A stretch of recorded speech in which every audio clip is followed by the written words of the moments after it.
What's going on, workforce? Brian here. Chris here. And today we're doing our Live Letter 62 summary. If you didn't hang out for the 2.5 hour, 3 hour stream, in which we went over all the details coming for patch 5.5 and information about patch 5.55555, this is going to be hopefully a summary, something a little bit more digestible for you guys. So, Chris, let's start off. What is the date of patch 5.5? What can people expect? I actually want to back up a little bit more because at this point we had been live for several hours with Benny, and we'd all hung out, and it was down to just Brian and I. We were fading quick, and the support on YouTube and the support on Twitch was massive. So I just want to say thanks to everybody coming and hanging out in game, coming and hanging out in chat, the follows, the thumbs up, by far the most subscriptions and the most support we've had in a single stream on YouTube and Twitch, each individually. So I just wanted to say thank you for that. And now let's talk about this. Yes. April 13th, timed with the PS5 client beta release. This is going to be it is a Tuesday. It is the 13th, which for those of us tracking things lore wise, always interesting when something falls on a 13th or a 14th, or something that can signify a shard of some kind. This is a big deal. So this is a big patch. To get out in front of it, I will say this patch does not include an ultimate. So we'll talk about that more in a bit, but just for anybody coming into this video, this does not include an ultimate. But other than that, this patch does include a lot. It does. So it's obviously 13th. Yes. So the 13th is the date of 5.5. It's for those of you who have not experienced a 5 series patch 0.5. The story in and of itself is broken up into 2 parts. So part 2 will come with patch 5.55, which is essentially set currently for end of May. And so this is going to be kind of the kickoff that leads us into the expansion Endwalker. I said Edgewalker in our previous video for some reason. And so essentially we're going to get our new instant dungeon. It is trust compatible Palgathon. As I butcher the name itself. Go ahead, Chris. I was actually going to mention the name. It's called Death Unto Dawn. So we kind of went through about how Endwalker is going to be. We're going through kind of stepping into a new light. So we've had a realm reborn, kind of a dawn, and the Heavensward was this big blue sky. Stormblood was twilight. Shadowbringers was stepping into the evening, and now we are being born yet again. And so Death Unto Dawn is ringing in the next expansion in a very significant way, name-wise, for any of you that kind of read into that stuff. That's always our hints at what we might see. Absolutely. So outside the dungeon, we're getting the final chapter of the Stars That Were Lit. This is going to have the trial of the Cloud Deck and the Extreme, in which we're going to be facing off against the ultimate, the Diamond weapon. It's like the ultimate weapon. We've already fought him. And we're also seeing chapter 3 of the Yohora Dark Apocalypse raid. And they kind of teased off that essentially, why not call it the final chapter? So there's something going on with that, whether what ultimately happens with the Yohora Alliance raid. But at least from kind of a conclusion aspect, this is the last time we'll see kind of a near Alliance raid added. We assume, like, that'd be nuts if they're like, all right, it's still going. It will end with a weekly quest tied to it that'll be available after completing the duty. So we don't know if that's because it's kind of an ongoing thing, like what they're doing with Ishgard that we'll talk about in a minute, or if it's just a playful fact on there that Yoko is not allowed to wipe our accounts at the end. So we don't know why, but they did take time to point out that it was the 3rd chapter, not the finale. At this point, we do get, for anybody that hasn't been through a traditional patch cycle with patch 5.55, this isn't any different. We're going to have a part 1 and part 2 of this live letter. Part 1 is general summary. Part 2 is more specific details. So now they've said there will be job adjustments, PvE adjustments, and PvP adjustments.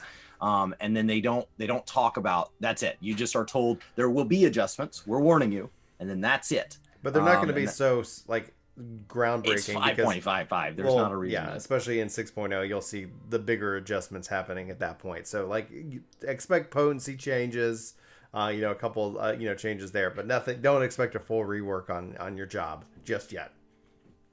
Yes. So from here, one of the things they mentioned during the FanFest portion of this, the showcase portion, was that they wanted to give some love to PvP this time around. And one of the complaints about PvP is that the rewards just weren't there. They weren't big enough to draw.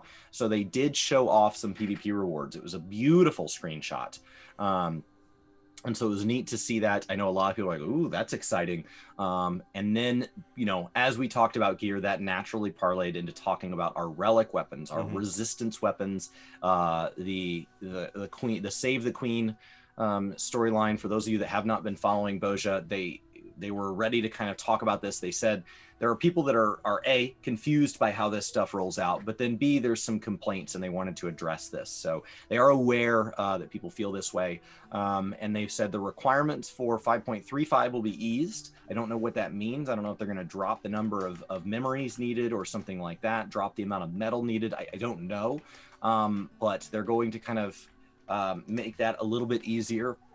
And then they're going to be upgrading will now be possible while playing through the Bojin Southern Front. We know that there's also other methods by which you can do a lot of this upgrading, and then upgrades in patch 5.45 will require the completion of the story quest from 5.35, which is where the rub comes from. That means you have to have cleared that level 10 quest, which means you have to have gotten a successful clear of Castrum, which is where that's kind of where the bottleneck somewhat. That's been the bottleneck. Yes.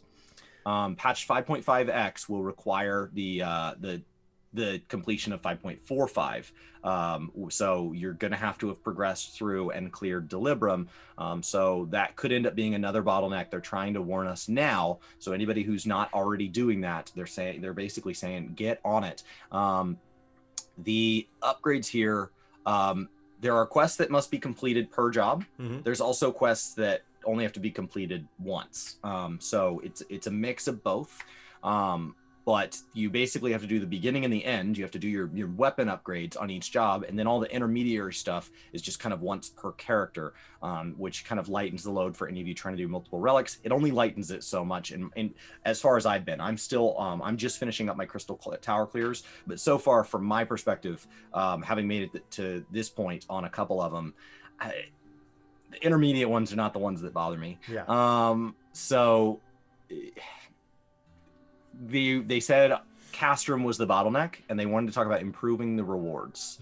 What do you think of that feedback, Brian? Well, ultimately, like, since we don't know what those rewards are, I think that's only going to help so far, because essentially once you reward the individual, then like you gotta keep having that carrot in front of the stick, and so we keep getting the carrot, and then they're like, oh, that happened, and then it's like, okay, we need to get something more. So ultimately we'll have to wait and see. The goal is that if this is important to you guys, be sure to try to be getting in that, team up with people like within Discord. Maybe we can try to get some runs in to help get people their clears and things like that when we're live, and it's just that, like, hopefully we can help get people through. Ultimately the relic is just glamour at some point.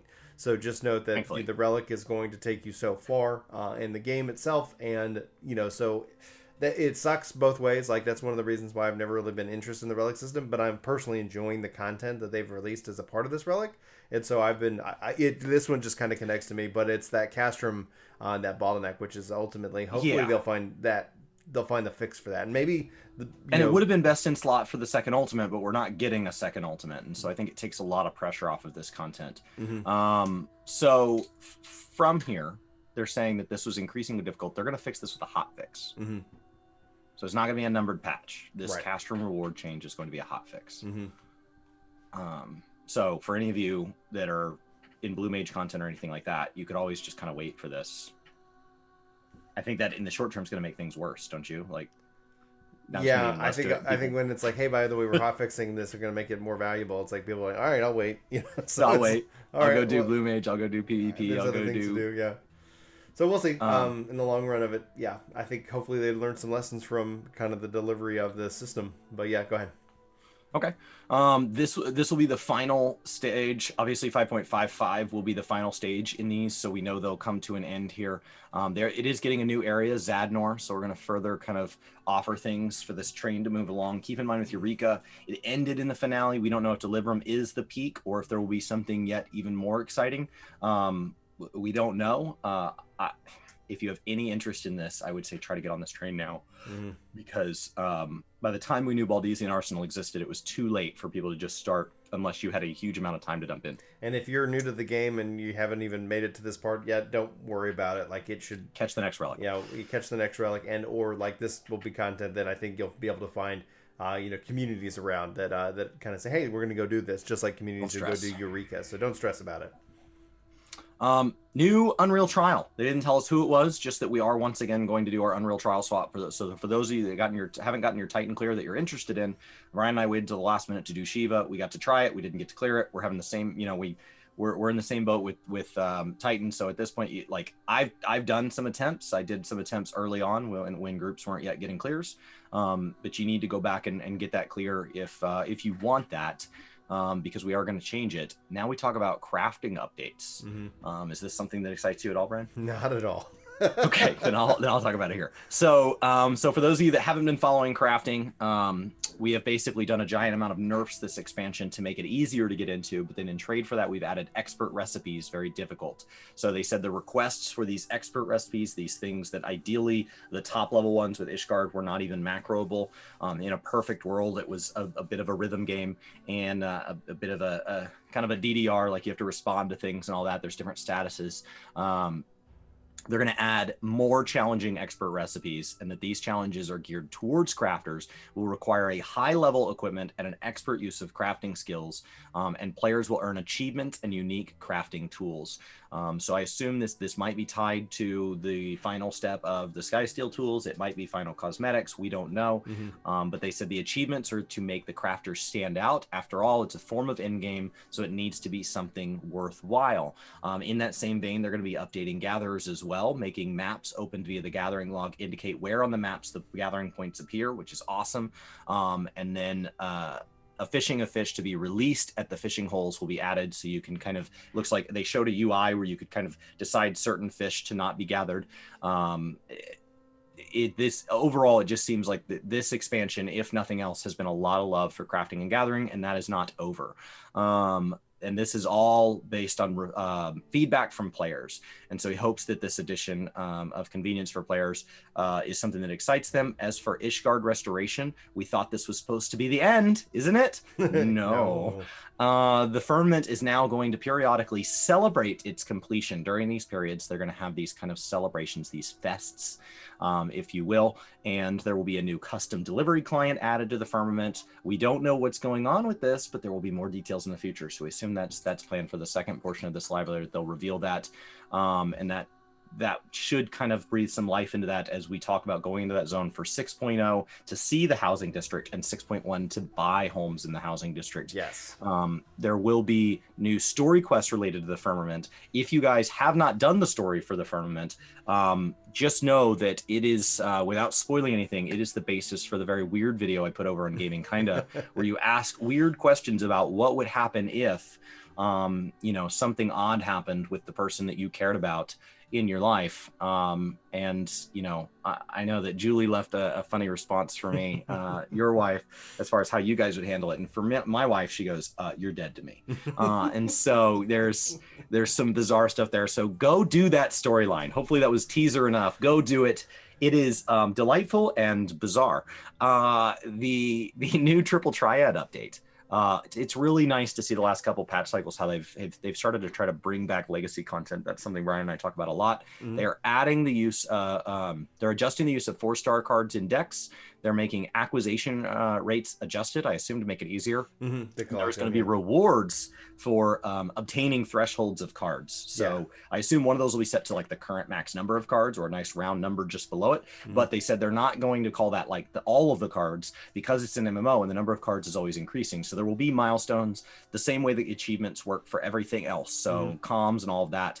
There will now be more rewards for going and getting those cards. It makes you kind of want to get those cards, right? Yeah, and if anybody here has been playing around with the Explorer mode that they added in patch 5.4 for the level 80 dungeons, you can now actually, as a part of 5.5, you'll be able to add the level 70 dungeons to this, and they'll allow you to turn off level sync and item level sync as a part of it. I guess that's going to be something for your skills and more, so there'll be some more adjustments to that. And you can now actually use your instruments in Explorer mode. So for all you G-posers out there, hopefully this is an update that you can really enjoy, and we'll probably should, since it went from 80 to 70, we could probably start to see a pattern in which that different ranges of dungeons will be added to that system.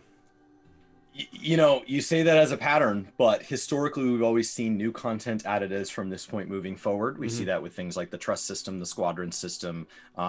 We see that with just a giant number of things where they never kind of work backward, or things like the duty recorder where it kind of rotates like Unreal about like what's being focused. So to see something actually growing in scope, is really exciting. We didn't trade the level 80 dungeons for the level 70. This is in addition to, so that's not every feature does that. So be thankful for that.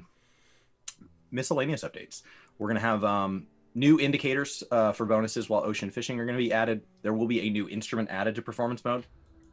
And there will now be a reward for the trial mount from the 5.x series. If you get all the 5.x trial mounts, you're now going to get this like uber mechanical dragon. Yeah, it's ridiculous and it's awesome and makes me want to go start farming those the old F-22 dragon.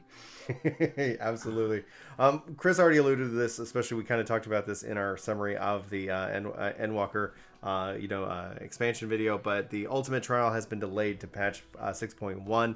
This is largely due part of COVID and them unable to deliver on this. This is the first real piece of content being cut, as opposed to just like it basically started to impact the development of Edgewalker. So we'll see that come back, and it is Dragon Song War Ultimate. So you can kind of start to imagine what that would be. Reimagining the Dragon Song War with a what if scenario. So they apologize profusely for this delay, and like at the end of the day, like what can you do? Like there's nothing you can do at that point. I do feel for the Ultimate Raiders. I do feel for the team behind it, because we didn't get an Ultimate Raid in 5.3, and the excitement was that the Ultimate Raid as a part of the 5.5 series would be as hype as building for it, Endwalker. People can go and do this insane hard content in and of itself. So unfortunately, that's not how it's going to be. So they do apologize for that, and they talk about how like it's obviously due to the impact of COVID and the pandemic and trying to get people to work and test and things like that. So it got 70% of the way there, and so we'll have to wait till patch 6.1. He said, so they've gone back, and the live translators have gone back and expanded on this section a little bit in the Discord. Huge thanks to Aluna and Sheeny and all of them over at the Final Fantasy XIV Discord, where they do these translations for us. Brian and I don't know Japanese. We are getting all of this because thankfully the community chooses to put these unofficial translations out at a much larger and faster pace than Square can do it, because the translators during the event weren't around for the live letter portion. So it's very rare that we get a translated live letter, and thank you to them. He said, due to 5.5 being a major patch, Yoshida tried to reduce the cost on content other than Ultimate to ensure Ultimate can be delivered to players who want to play Ultimate. Yet Yoshida cannot properly get the costs allocated, plus other factors required due to how unstable the situation is. He did mention if they had an extra 2 months before the expansion, it's possible that they could have made it, but would it end up delaying or compromising the quality of the expansion 6.0 Endwalker? And requiring very delicate balances and checks is also required for Ultimate. He kept trying to find time and space to make it happen, but due to the unstable situation, it kept being delayed. So in the end, the release for Ultimate had to be delayed to 6.1. He apologizes profusely for not being able to deliver. He tried his best. Just know at this point, I mean, the glasses were coming off. You could see the visible anguish that this was happening. So this is not something that they wanted. This is going to be in 6.1 instead. He tried asking the devs if they can go into overtime for this, but the factors weren't just an overtime issue. So therefore, it just needs to be to 6.1. It will release regardless because it's already 70% complete. So like, even if it were to miss 6.1, they're not going to just toss this Ultimate in the trash. We are getting this. And then at this point, he actually turned and asked Foxconn, is there anything he needs to say in English? Or will this slide be able to convey anything that doesn't get translated? That on itself is a big note. So I know we're trying to keep this moving along, but just like, just know that like when they consider speaking English, they are very worried about having a wrong phrase, a wrong something there. And so like, to keep this moving along, just know that this is a big deal. They don't want to do this. They're still contemplating whether or not they can get more through. Yoshida is now starting sharing how the Ultimate is done and the process. Since Ultimate is done using existing content as the base, the content is purposely made to dramatic for not only players who rate it, but also to spectate and for viewers who follow the world race progression to enjoy. Therefore, the difficulty is drastically increased along with the dramatic theme. And so he kind of went into this. It became a much longer letter, but just know that this was not the plan. Right. So that there was even more to all this translation. Maybe we just need to put it in a separate video. But this is a big deal.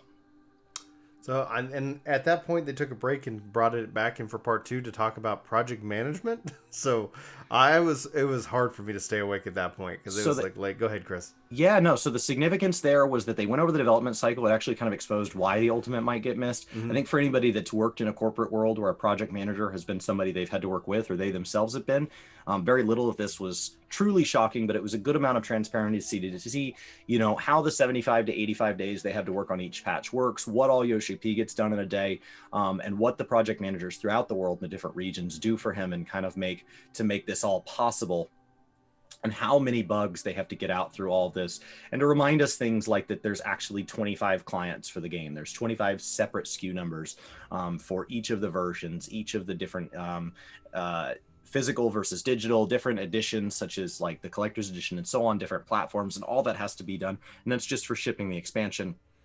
And then they talked about the PS5 a little bit through that. So that kind of gave us some hints of kind of how all that works and just how much work goes into making something available at a higher resolution. So it was great to have Matsuzawa come on, and it was it was just transparency. So there's nothing, there's not really news here. The second portion of this was just a reminder of kind of how everything works. So in the future, when you guys hear Brian and I talking about kind of where we take a little sentence that they said and we try to interpret the tone behind it, it is all these hours of watching them kind of communicate further elaboration where there isn't really news. It's just 2 hours of talking to us. This is where we get a lot of that tone to understand what their intent is behind the way they work. Mm-hmm. So it was nice to do.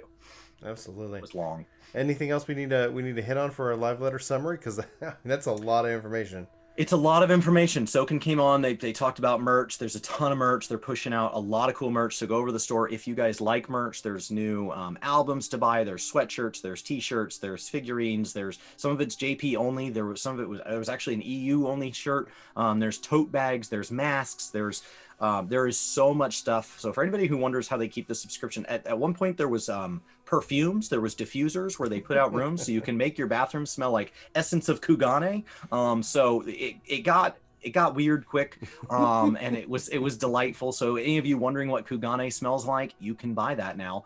They had children's like education books teaching you how to like write in Eorzean. So they showed one that was like a coloring book and somebody had drawn out all the one of the savage fights is how to do it. They had actually a book series called what was it called? The Unending Journey. And it was A Realm Reborn, Heavensward, and Stormblood. It was all of the MSQ in books. So you would actually imagine Ethos with access to every line of dialogue through MSQ, all of the things, the dialogue lines there in a book series. It is Japanese only. They said they want to see how this does to see if they would add on to it. So for Shadowbringers, and I assume that if there is any chance, even a remote chance, which they did not hint at, that this gets released in other languages, we need everybody that speaks Japanese out there to buy this thing. So just do it, just buy it. Then they showed a postcard book. They showed off a Final Fantasy VII one, how beautiful it looked. That will be for 14 as well. And there was also like a children's book for Namatsu that was written for actually one of the guy's oldest daughters, and that became a project as well. It was a picture book. About the Namatsu and the unidentified object. So there was a lot there, lots to go pre-order. There is a FanFest t-shirt, so I was going to go look into pre-ordering that, see if we could get that in so that we could wear maybe some FanFest t-shirts for May 15th and 16th. Because that'd be kind of cool. That'd be really cool. Be like being at FanFest. Hey, here we are. And so that was a lot there. So just know that this was a lot. Yeah, this is a lot. There's going to be more coming out as people go back and talk about and try to further translate the differences when we talk about the barrier healers versus the direct healers and how all this works. We're going to have a lot trickle out over the next couple months, but I think that's enough for this video. All right, guys. For Work to Game, my name is Brian. My name's Chris. Let us know what you're thinking in the comments below. We've got a couple of videos. We've been trying to keep these two more information-based, but we've got lots of opinions, lots of feelings. So hopefully, if you're still here to the end of this video, be looking forward to future videos that we got coming out this week, in which we're going to get more into the feelings and emotions of it. But we'd love to know your thoughts, so that way we can help kind of maybe share those in future videos as well. So anyway, like I said, this is Brian. That's Chris. We already did that. I'm rambling. Love you guys. Hope to see you in our next one. But until then, take care.